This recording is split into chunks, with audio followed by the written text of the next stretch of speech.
gallegos, así que no hay problema de nacionalidad, podemos ir y ver qué pasa, y si estar un tiempo o no, o más, lo que sea.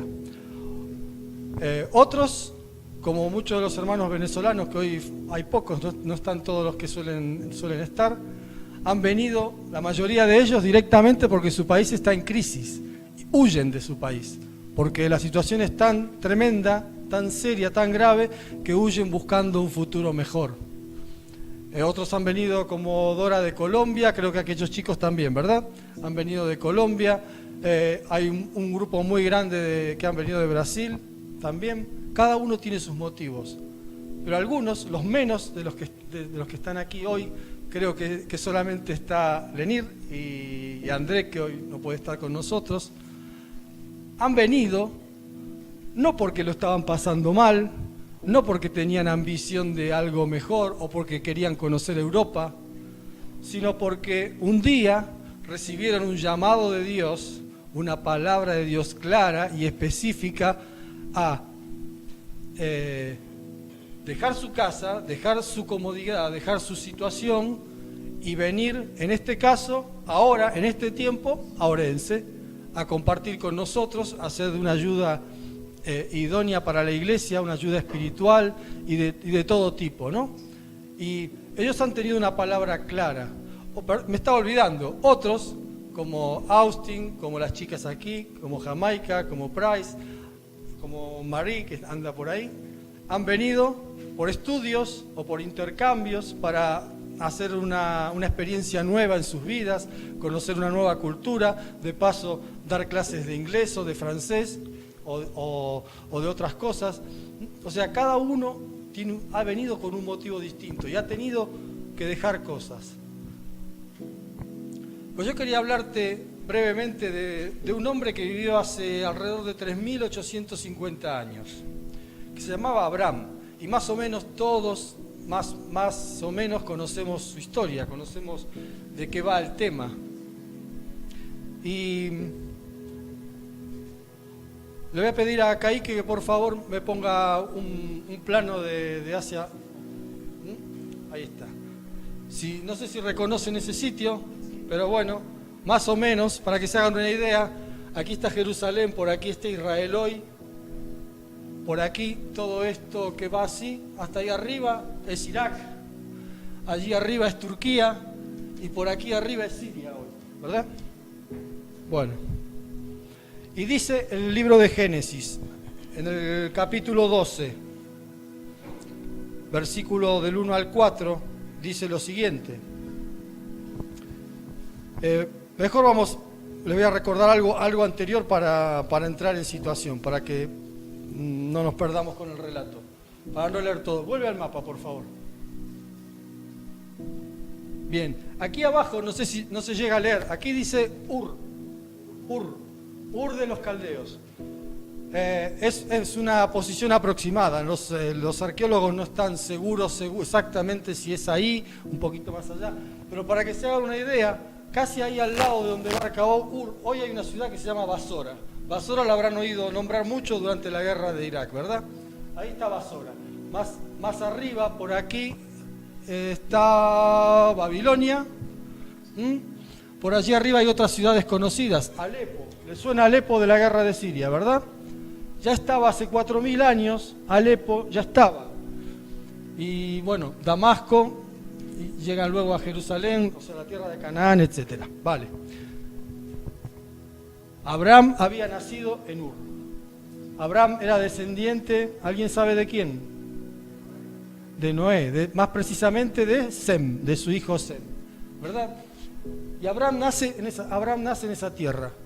Y en una época en que los pueblos eran nómadas, o sea, se movían de un sitio a otro. Muchos pueblos no tenían una tierra, un territorio específico, sino que estaban una temporada aquí. Cuando escaseaba la comida, generalmente cogían los animales, todo lo que tenían, y marchaban a otro sitio donde hubiera pastos frescos, etc. Había toda una serie de movimientos. Y Abraham tenía un padre que se llamaba Taré, tenía también 2 hermanos, y tenía un sobrino que se llamaba Lot, lo sabemos. Y ya en esa ciudad el padre de Lot, o sea, el hermano de Abraham, muere. Y Lot queda huérfano de padre. Entonces su abuelo Taré se hace un poco cargo de él. Y acá hay un par de diferencias. Algunos creen que que Jehová le habló a Abraham cuando estaba todavía aquí, y otros dicen que Dios le habló a Abraham cuando estaba allí arriba, en Harán. Pero bueno, no influye demasiado en el tema que queremos hablar esta tarde. Entonces dice Génesis 12, 1 al 4, dice: pero Jehová había dicho a Abraham: vete de tu tierra y de tu parentela y de la casa de tu padre a la tierra que te mostraré, y haré de ti una nación grande, y te bendeciré, y engrandeceré tu nombre, y serás bendición. Bendeciré a los que te bendijeren, y a los que te maldijeren maldeciré, y serán benditas en ti todas las familias de la tierra, todas. Y se fue Abraham, como Jehová le dijo, y Lot fue con él. Y era Abraham de edad de 75 años cuando salió de Harán. O sea, era un chaval, ¿verdad? Sí. 75 años tenía Abraham cuando salió de Harán. La consigna o la orden que Jehová le dio a Abraham era clara y específica. Le dice: vete de tu tierra y de tu parentela. ¿Qué significa eso? ¿Qué significa? Vete de tu tierra y de tu parentela. Deja todo lo que tienes. Deja todo lo que tienes. Y Abraham no era precisamente pobre. Abraham no era una persona que lo estaba pasando mal. Abraham tenía tierras, el padre de Abraham tenía tierras, los hermanos tenían ganado. No sabemos si cultivaban o no, eso no lo dice, pero sí dice la palabra que tenían ganado, probablemente cabras, ovejas, lo que se estilaba en esa región en esa época. Y entonces, la consigna que Dios le dio a Abraham era: vete de tu tierra y de tu parentela. Y Abraham hizo eso. Pero no lo hizo a partir de Ur. A partir de Ur salió con su padre y con su sobrino y su familia hasta Aram. Cuando estaban en Aram es cuando Abraham tiene que dejar todo. Y ahí también muere su padre. Abraham abandonó la tierra, dejó la casa de su padre, abandonó sus costumbres, sus contactos, toda una vida ya construida en aquel lugar, todo lo que tenía. Y además, Dios le había dicho: vas a ir a una tierra que yo te mostraré. O sea, Abraham no tenía ni la más remota idea a dónde iban. Cuando nosotros pensamos en estas situaciones, decimos: ay, qué parecido a lo mío, ¿no? Que dejé mi pueblo allá, o mi casa en Brasil, en Argentina, o en Venezuela, o en donde sea. Y entonces ahora estamos a 10 horas de avión, hermanos, a 12 horas de avión. O sea que en cualquier momento, por cualquier circunstancia, cogemos un vuelo, ¡pum!, y estamos de vuelta en casa, si esa fuera la situación. Pero pongámonos un momento en la cabecita de Abraham. Es más, hoy estamos aquí y yo ayer o antes de ayer por WhatsApp hablé con mi tía a 12.000 kilómetros. Hola, ¿cómo estás? Feliz cumpleaños, etcétera, etcétera, etcétera. Abraham dejaba todo. Abraham no tenía idea dónde iba. Si nosotros estuviéramos en la situación de Abraham hoy, iríamos a Google a ver dónde queda Canaán.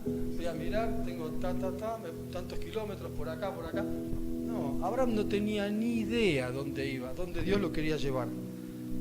Pero él aceptó el desafío. Pero hizo una cosa que probablemente tenía que ver con un sentido de la responsabilidad. Yo había dicho antes que él tenía un sobrino, que era huérfano, que había estado con su abuelo, pero su abuelo también había muerto. Y entonces Abraham dice: vale, yo me voy a ir, dejo las tierras, dejo todo, cojo lo poco que pueda llevar y nos vamos. Pero Abraham tenía 75 años, así que yo no sé si llevó a Lot porque era un sobrino huérfano, o porque decía: como ya estoy un poquito mayor, necesito sangre joven que me eche una mano. Entonces, yo me llevo a Lot conmigo. Hay multitudes de justificaciones que Abraham podía dar para decir, me llevo a Lot conmigo. Y acá entra una de las mayores dificultades que tenemos cada uno de nosotros en nuestra vida. Cada vez que Dios nos pide encarar un proyecto, una obra, un trabajo, un reto en la vida, pero cuando Él nos ha dado una muestra clara de lo que quiere decirnos, de lo que quiere que hagamos, ahí es donde nosotros empezamos con nuestros razonamientos a querer ayudar a Dios y a argumentar que las cosas que Dios me pide, yo las puedo hacer de otra manera, las puedo hacer mejor, las puedo hacer más rápido. No está el mapa, pero si ustedes recuerdan el mapa, el recorrido era, ahí está, el recorrido era así, para allá arriba y luego bajar, ¿sí? Y tenía que ir de aquí a aquí. Si yo hubiera estado en lugar de Abraham, seguramente, como decía antes, miro Google, camino más corto, por acá. Pero resulta que cuando yo me meto aquí, me meto en el desierto donde no hay nada, donde no hay agua, ¿no? Y Dios nos llevó, ¿sabes por dónde? Bordeando el río Éufrates. Lo llevó siempre al costado, a la vera del río, siempre, siempre. Y cuando volvió a bajar, de vuelta, bajó siempre, siempre cerca del río, siempre cerca de donde había aguas. O sea, que cuando Dios te llame a hacer algo, siempre te va a llevar por el camino correcto, siempre, siempre. El problema somos nosotros, no es Dios, que queremos coger atajos. El problema es que nosotros queremos decirle a Dios a veces cómo hacer las cosas, cómo hacerlas mejor. ¿Y sabes qué? Recuerda esto, Dios no es tu socio, ni mi socio. Dios es Dios, no es nuestro socio. Yo tuve socios de trabajo alguna vez. Entonces, si mi socio me decía, vamos a hacer esto, y yo lo hacía como quería yo. O por ahí discutíamos cómo hacerlo. Pero con Dios no es así, con Dios no es así. Yo no puedo ponerme a discutir con Dios, a querer decirle a Él cuál es la mejor manera de hacer las cosas. Por eso yo había titulado eso antes ahí, a mi manera. Le iba a pedir a Austin que cante My Way, pero no sé si la sabrá de memoria. Dios no es nuestro socio, por eso no debemos argumentar con Él.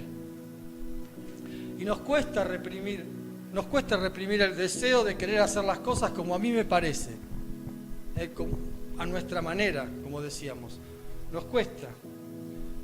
Cuando miramos a Abraham, aún así, como lo estamos mirando de una perspectiva occidental del siglo XXI, a toro pasado, como se suele decir, tenemos la tendencia incluso a criticarlo. ¡Qué barbaridad este Abraham! Dios lo llama y no obedece fielmente lo que Dios le pide. ¿Quiénes somos nosotros para abrir juicios de valor sobre lo que hizo Abraham? Habría que haber estado en su pellejo, en sus zapatos, a ver qué hubiéramos hecho nosotros. Lo cierto es que lo que Abraham hizo es maravilloso. Abraham confió ciegamente en lo que Dios le estaba proponiendo.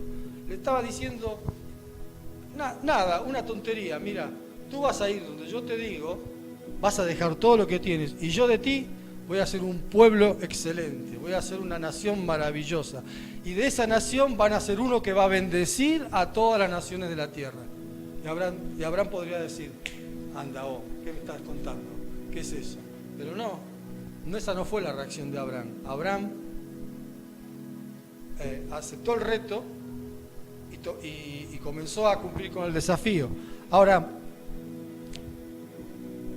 todo el sacrificio que Abraham hizo, aún así, tiene un pequeñito pero, ¿sabes? El pero está, ponme el texto de antes, Hay un pequeñito pero que arruina un poquito la historia. No la arruina del todo, pero ya veremos que la arruina un poquito. Son 1, 2, 3, 5 palabras cortitas. Dice, y Lot fue con él. Dice, y Lot fue con él. Dios que le había dicho que se fuera ¿de dónde? De su tierra y de su parentela. Cuando se dice parentela, sus parientes, ¿verdad?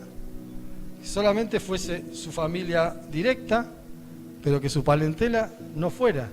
Dice, y Lot fue con él. Por lo que decíamos antes, porque quería un joven a su lado, por sentido de la responsabilidad, yo qué sé, por 1000 razones se lo llevó a Lot. Porque también Lot tenía ganado y había heredado cosas de su padre seguramente. Vaya uno a saber. Ahora, lo cierto es que cuando seguimos leyendo la historia de Abraham, vamos a empezar a ver que a corto plazo o a corto mediano plazo ya le trajo algunos problemitas la presencia de Lot en su familia. No vamos a leer los textos porque son muy largos. En Génesis 13 se nos cuenta que cuando estaban ya por Canaán, por aquí abajo, cerca de la tierra ya de Israel, por ahí, se nos cuenta que el territorio se les quedaba chico para el ganado. Ya no tenían dónde pastar las cabras y las ovejas, y entonces los peones o los pastores de Lot empezaban a pelear con los pastores de Abraham, empezaban ahí a tener una trifulca, una pelea entre ellos, y Abraham tuvo ya que intervenir. Tuve que intervenir ahí en medio y tuvieron ya que dividir tierras. Esto es para ti, te quedas tú aquí y yo me voy para aquí. Primera bronca como consecuencia de tener a Lot con él. ¿Y cuál fue la segunda? ¿Quién se acuerda cuál fue la segunda que fue más grave? ¿Se acuerdan? ¿De dónde lo tuvo que rescatar Abraham a Lot? De Sodoma y Gomorra, tuvo que ir a rescatarlo. Tuvo que ir a rescatarlo de Sodoma y Gomorra. Y todos conocemos bien la historia de la mujer de Lot, que no viene ahora a cuento, pero Abraham tuvo que ir a rescatarlo. Todo por haberse llevado a Lot consigo. Si Lot se hubiera quedado en Harán, estos dos incidentes no estarían relatados en la Biblia. No estarían. Ni la pelea de los pastores, ni el incidente con Lot y Sodoma y Gomorra. Pero ¿sabes qué? ¿Cuándo fue que creo que Maxi compartió este domingo pasado? No, el otro. ¿Y él? Haciendo un poquito referencia como modelo a la vida de Isaac ese día, él nos decía, todas las decisiones que tomamos, todas las decisiones que tomamos tienen consecuencias, para bien o para mal, y marcan, y tienen consecuencias para nuestros hijos, para nuestros nietos, para la iglesia, para la comunidad, para otras futuras generaciones, ¿verdad? Y lo que no podemos prever nosotros es cuáles van a ser esas consecuencias, porque no somos videntes, porque no podemos saber en qué va a terminar la cosa. Pero lo que sí podemos hacer es justamente lo que hizo Abraham a su manera, o a medias, obedecer en todo a Dios. Y quiero que te quedes con esta frase. La obediencia incondicional descansa sobre una convicción de que Dios es bueno y sabe bien lo que hace. ¿Entendiste? La obediencia incondicional a Dios descansa, o sea, tiene el fundamento sobre una convicción profunda de que Dios es bueno y que todo lo que Él hace, lo hace bien. Que todo lo que Él hace bien. ¿Qué pasa? Mientras en nosotros haya algún tipo de duda en cuanto a la infalibilidad de Dios, vamos a cuestionar sus pedidos, vamos a cuestionar sus órdenes, vamos a querer negociar con Él, vamos a querer hacer las cosas a nuestra manera. Pero si en tu corazón está esa convicción profunda de que Dios es bueno y sabe bien lo que hace, no vas a tener ningún problema en obedecerle. Porque aunque te parezca una locura lo que Él te pide, como en el caso de Abraham, aunque te parezca una locura lo que Él te está pidiendo o quiere que hagas, Él sabe lo que hace. Y como hizo con Abraham, y Él te va a conducir por el mejor lugar. No intentes cortar camino, porque Él sabe lo que hace. Hubo uno que en su día eligió hacer esto, la obediencia perfecta. Eligió la obediencia perfecta. Y ese fue el Hijo de Dios. Aún teniendo comunión perfecta con el Padre, cuando el Padre le propuso lo que tenía que hacer, a qué tenía que venir, no puso peros, dijo, lo podemos hacer de otra manera para que yo no sufra tanto. Solamente una vez dijo, si es posible, pasa de mí, que esto no sea, pero que se haga tu voluntad, que se haga como tú quieres que lo haga, hacerlo. Y yo no sé por qué has venido a España, qué es lo que te ha traído. Como yo dije antes, cada uno tiene sus motivos. Algunos como bueno, en el caso de André Lenir, han venido porque Dios les ha dado una comisión específica, una tarea, los ha enviado. Otros hemos venido por multitud de razones, pero aún así, detrás de todo, en la vida de cada uno de sus hijos hay un propósito. Hay un propósito, y no tengas duda en que si Él te trajo, tiene un propósito para tu vida. Yo no sé cuál, yo puedo saber el mío, tú puedes saber el tuyo. Lo que sí sé y lo que sí te puedo decir es que lo mejor que podemos hacer es obedecer a Él en todo.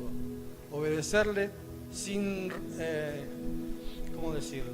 Iba a decir sin rezongar, pero no sé si esa palabra se entiende aquí. Sin cuestionar, ahí está. Sin protestar, sin rezongar, sin cuestionar, sin objetar los mandatos de Dios, porque Él es bueno y sabe lo que hace. Porque Él es bueno y sabe lo que hace. Y no sé si en medio nuestro hay quien hasta ahora haya solamente vivido a su manera, entendiendo la vida como un viaje. Podemos entender la vida como un viaje también. Y hay mucha gente por ahí afuera que lleva los años de su vida viviendo a su manera, ajenos a la voluntad de Dios para su vida, porque no le conocen, porque no han escuchado de Él, o porque simplemente le han rechazado, porque no quieren saber nada con Dios. Por eso, si esa fuera tu situación, tu condición, entiende que hay una forma de vivir mejor, no mágica, no espectacular, porque la Biblia nos dice que en el mundo tendremos, ¿qué cosa? Aflicciones, ¿verdad? Pero Jesús ha venido para vencer al mundo, y la diferencia entre vivir a mi manera y vivir a la manera de Dios es abismal, ¿verdad? El viernes, mira, éramos poquitos en las reuniones aquí y estaba Rosa con nosotros. Hoy no puede estar por otros motivos. Estaba Rosa aquí con nosotros y todos compartimos algunas cosas y era extraordinario oírla a ella compartir de cómo solo por la fortaleza en Dios ella podía resistir con entereza, llevar con entereza un tiempo tan doloroso en su vida. No quiere decir que ella no siente dolor, no siente pena, no está triste. Claro que está triste, claro que está haciendo su duelo. Pero ella podía dar fe de que si no fuera por la guía del Espíritu Santo, por la presencia de Dios en su vida, eso no podía sobrellevarlo de esa manera. Esa es la diferencia entre vivir a mi manera o a la manera de Dios. De vivir haciendo lo que a mí me parece o de hacer lo que Dios pide que haga. Aunque a veces nos parezca una locura, como fue el caso de Abraham, lo que Dios nos pide que hagamos. Si tú hasta ahora has vivido a tu manera y no sabes cómo cambiar eso, la forma de cambiarla es muy simple. Jesús obedeció al Padre por ti hasta el final. Jesús pagó en la cruz por ti con su vida. Jesús derramó su sangre por amor a ti. Jesús entregó su vida por amor a ti, por amor a cada uno de los que estamos aquí. Y si tú quisieras en esta tarde decir, Señor, yo quiero dejar de vivir a mi manera, a mi modo, de hacer las cosas como a mí me parece, o de obedecer a medias cuando Dios me pide algo. Si tú quieres que eso cambie, ¿sabes? La Biblia usa una palabra que se llama arrepentimiento, que la traducción, la gente entiende arrepentimiento por una especie de masoquismo, ¿no? De decir siento remordimiento. Va muy vinculada la palabra arrepentimiento a remordimiento por lo que he hecho en mi vida o con mi vida. La Biblia usa esa palabra arrepentimiento. Y sabes tú que esa palabra en el griego era metanoia, que quiere decir dar un cambio de 180 grados. La palabra metanoia, que traducimos como arrepentimiento, quiere decir yo iba para aquí y ahora voy para el otro lado. Yo decido cambiar, yo decido dejar mi vieja vida y seguir a Cristo. Yo decido vivir a mi manera, a vivir a la manera que Dios me pide. Yo decido dejar lo viejo, dejar Ur de los Caldeos y que quede todo allí y empezar a caminar el camino que Dios quiere. ¿Sabes? Yo no sé cuál es el lot que tienes en tu vida. Yo no sé cuál es el lot que tienes en tu vida. Eso va para creyentes y para no creyentes. Yo no sé cuál es... el día que Dios te dijo, sígueme, dijiste, vale, Señor, yo te voy a seguir, pero esto es mío, esto no me lo quites porque me hace falta. Entonces esto me lo llevo, viene conmigo y probablemente ese lot te pueda traer a mediano plazo, a corto plazo o a largo plazo un problema muy serio, un problema muy grave. Y lo mejor hubiera sido para Abraham haber dejado a Lot allí en Harán, donde estaba bien, donde tenía que haberse quedado, cumpliendo no a medias, sino por completo la orden de Dios. Así que si en esta tarde tú como hijo de Dios sientes que tienes algún lot que has arrastrado contigo, podríamos hacer el símil que hacía el escritor a los hebreos, ¿verdad? Probablemente Pablo, que decía, comparaba la vida en vez de un viaje con una carrera, ¿sí? Entonces él decía, despojándome de todo peso y de todo pecado, dejándolo atrás, porque no puedes correr con peso. Un corredor no puede llevar equipaje, no puede llevar mochila de ningún tipo. Si llevas un lote en tu vida, es mejor que lo dejes de una vez por todas. Es mejor que lo dejes, porque al final lo vamos a pagar, probablemente lo vamos a pagar caro. Y si el lot que tú llevas es una mochila cargada de pecado, porque aún no has puesto tu fe en Cristo, no has puesto tu confianza en Él, no has entendido o reconocido que Él también en la cruz pagó el precio de tu pecado. Es una oportunidad también para hacerla, para dejar esa mochila a un lado.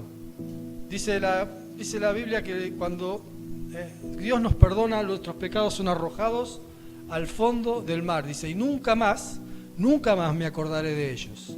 Entonces, si tú quieres hacer eso también, esta tarde es tu oportunidad.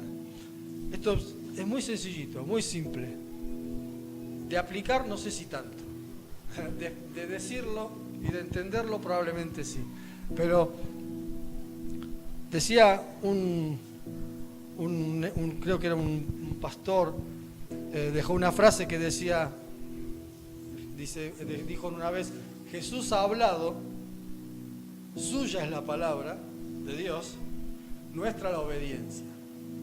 O sea, tú has oído, hoy y domingo anterior y otro domingo, hemos oído el domingo anterior el desafío a la obediencia en cuanto al discipulado, al hacer discípulos.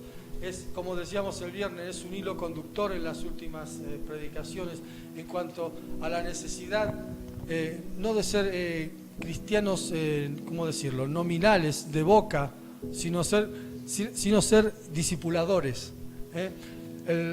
Fíjense que el texto de la Gran Comisión no dice, ya lo escuchamos 1000 veces, pero no importa, no dice id y hacer creyentes, id y hacer cristianos, no, dice id y hacer discípulos, seguidores. La diferencia es grande, no es lo mismo un cristiano que un discípulo. Y ya lo habéis escuchado muchas veces explicar eso.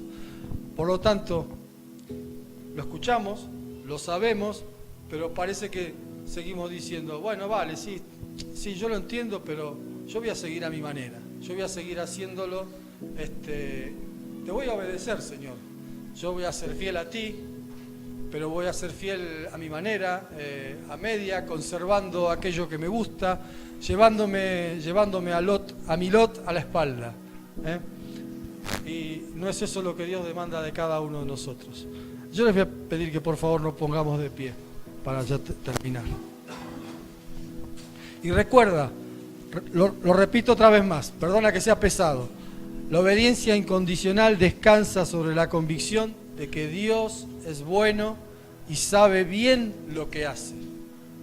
Aun cuando sufrimos, lo cuesta entender, ¿verdad? Cuando hay alguien está enfermo con algo serio, grave, o pasa una situación muy mala de falta de trabajo, etcétera, decimos, ¿cuál es tu propósito, Señor, detrás de todo esto? Pues yo no lo sé, Él sí lo sabe, y Él sabe bien lo que hace. Padre, te damos gracias en esta tarde porque podemos aprender de la vida de un